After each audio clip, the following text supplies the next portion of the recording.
आज के इस वीडियो में हम समझेंगे simple assignment operator. Simple assignment operator क्या करता है? ये वैल्यू को राइट से लेफ्ट की तरफ असाइन करता है। जैसे कि हमारे पास 12 है लेफ्ट की तरफ, इसके बाद हमारे पास सिंपल असाइनमेंट ऑपरेटर है, उसके बाद 13 है। तो मैंने बताया था और फिर से बता रहा हूं कि जिस नंबर के लेफ्ट में, यानी कि ये मैं एक कलर कर रहा हूं तो आप समझ जाना कि ये ठीक है। अब देखिए 13 के लेफ्ट में, ठीक है, लेफ्ट 13 राइट। 13 का लेफ्ट कौन है? This side. 13 का राइट कौन है? This side. तो ये हमारा जो है एरिया, ये 13 का राइट है और ये लेफ्ट है।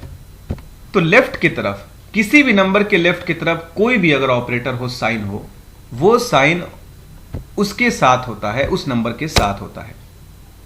तो ये असाइनमेंट जो है ये 13 के साथ है। दैट मीन्स ये अब 13 खुद को असाइन करेगा, सौंप देगा किसको?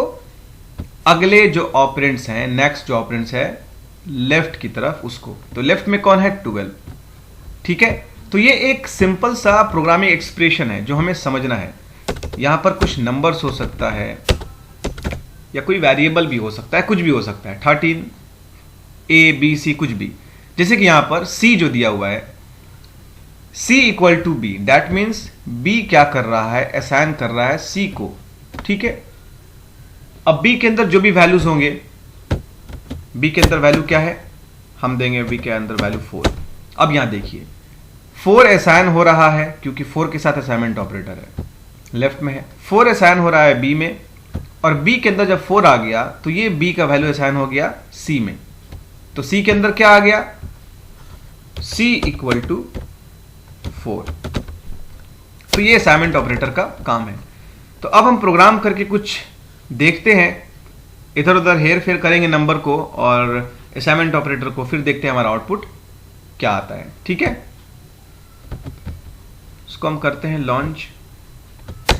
तो यहां पर मैंने प्रोग्राम लिखा है और प्रोग्राम को मैं आपको समझा दे रहा हूं, ठीक है। यहां मैंने एक इंटीजर टाइप का डेटा टाइप बनाया है, इंट, जिसके अंदर 2 वेरिएबल्स हैं। एक को मैंने डिक्लेयर कर दिया है, दूसरे को मैंने इनिशियलाइज कर दिया, यानी कि C को मैंने डिक्लेयर कर दिया है, A को मैंने इनिशियलाइज कर दिया। इसके अंदर वैल्यू आ गया 5। C के अंदर कोई वैल्यू नहीं है। उसके बाद मैंने A की वैल्यू को प्रिंट कराया है, A के अंदर वैल्यू कितना है, ठीक है। तो पहले हम रन करा के देखते हैं कि वैल्यू कितनी है। Value of A is 5। C के अंदर कोई वैल्यू नहीं है, तो C को भी हम एक बार प्रिंट करा लेते हैं, ठीक है।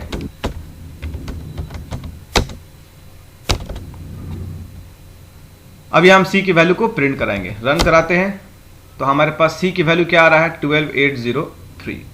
ये क्या है? ये एक कोई रैंडम या अनएक्सपेक्टेड आउटपुट है जो मेमोरी से आ रहा है, ठीक है।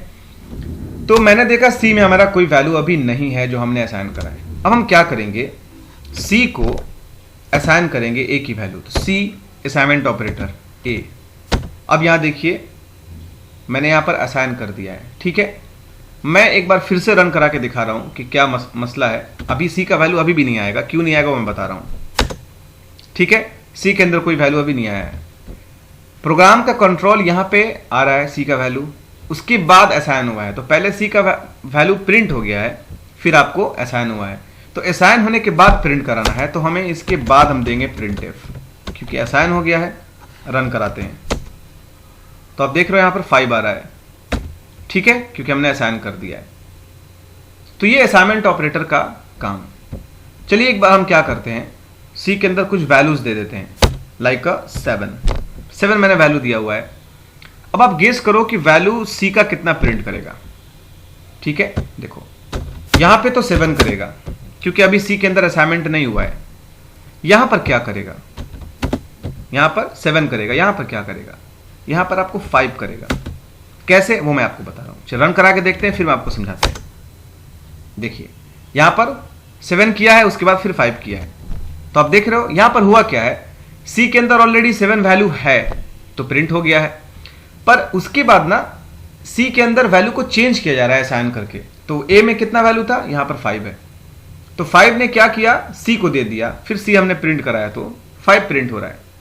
अब हम दोबारा सी को प्रिंट कराएंगे तो हमें वैल्यू 5 ही मिलेगा। तो ये असाइनमेंट ऑपरेटर का काम होता है। ठीक है, चलिए हम एक और एग्जांपल लेते हैं। इंट में हमने एक डी डिक्लेयर कर दिया वेरिएबल। हम क्या करेंगे, डी के अंदर यहां पर वैल्यू असाइन करेंगे 0। यहां पहले हमें डी को प्रिंट कराना है कि वैल्यू कितना है। डी का वैल्यू क्या आ रहा है, मेमोरी लोकेशन या मेमोरी एड्रेस कुछ भी। हमने डी के अंदर 0 वैल्यू असाइन कर दिया है। अब हम डी की वैल्यू को प्रिंट कराएंगे।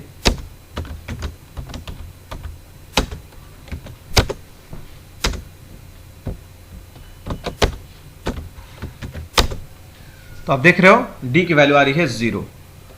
तो ये क्या है, असाइनमेंट ऑपरेटर है। ठीक है, इस तरह से चीजों को हम असाइन करते हैं। तो ये था असाइनमेंट ऑपरेटर, जो सिंपल असाइनमेंट ऑपरेटर है। अगर कोई दिक्कत हो तो आप मुझे कमेंट कर सकते हैं। Have a nice day.